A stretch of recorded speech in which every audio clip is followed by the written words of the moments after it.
Next up, we have Porter's 5 forces. Number 1, let's talk about the competitive rivalry.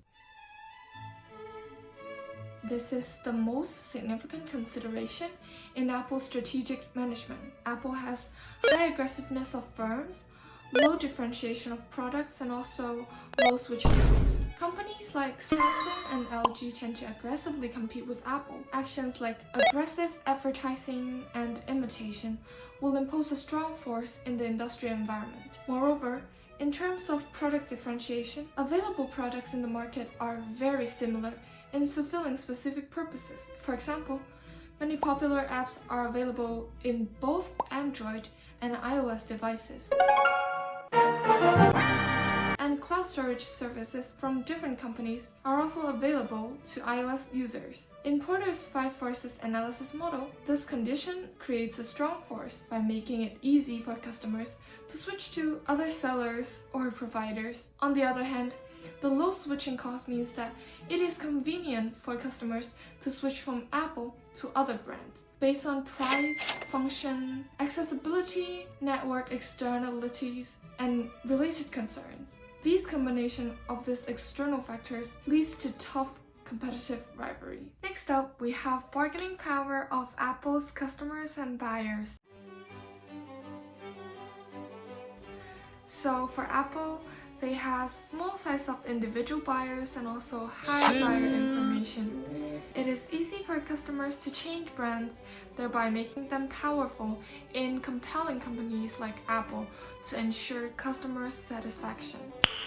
Nice. Each buyer's purchase is small compared to the company's total revenue. Porter's 5 forces framework indicates that this condition makes customer weak at the individual level. However, the availability of detailed comparative information about competing products' features empower buyers to shift from one provider to another, and these external factors enable buyers to exert a strong force on Apple and other brands. And then we have the bargaining power of the suppliers.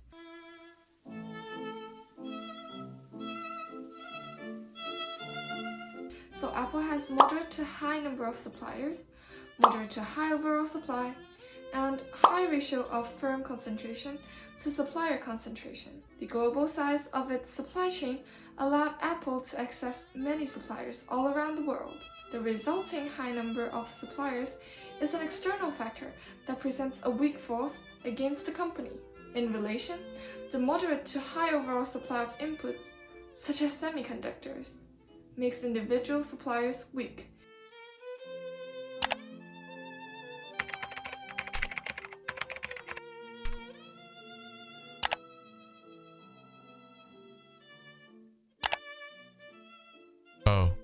Other than that, the ratio of firm concentration to supplier concentration further limits suppliers' power and influence in the industry.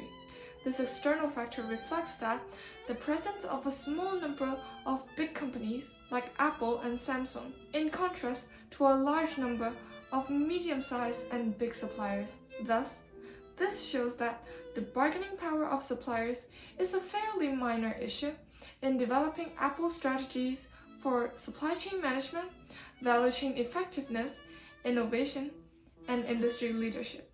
Coming to number 4, we have threat to substitution.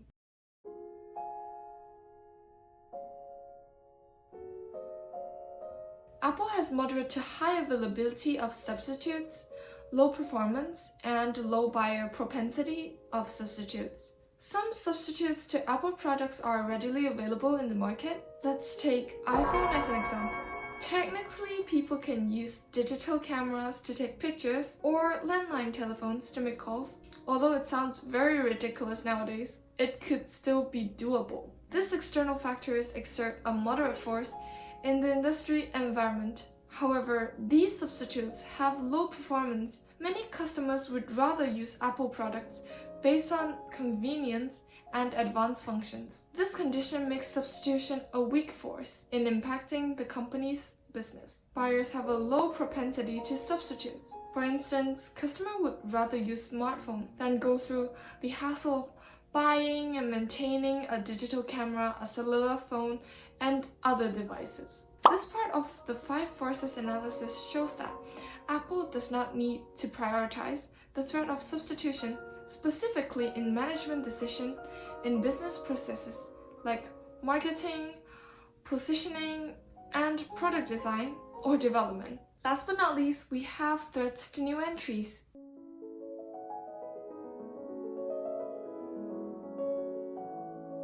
So Apple has high capital requirements, high cost of brand development, and capacity to potential new entrants. Establishing a business to compete against firms like Apple requires high capitalization. It is extremely costly to develop a strong brand to compete against large companies. These external factors make new entrants weak. However, there are still large firms with the financial capacity to enter the market. For example, Google has already done so through products like Nexus smartphones. Samsung also used to be a new entrant. These examples show that there are still large companies that have the potential to directly compete against Apple. Thus, the overall threat of new entry is moderate. This part of the 5 forces analysis shows that Apple must maintain its competitiveness through innovation and marketing to remain strong against new entrants' moderate competitive force. That there are large companies that have the potential to directly compete against, further limit suppliers' power and influence in the market are very similar in fulfilling.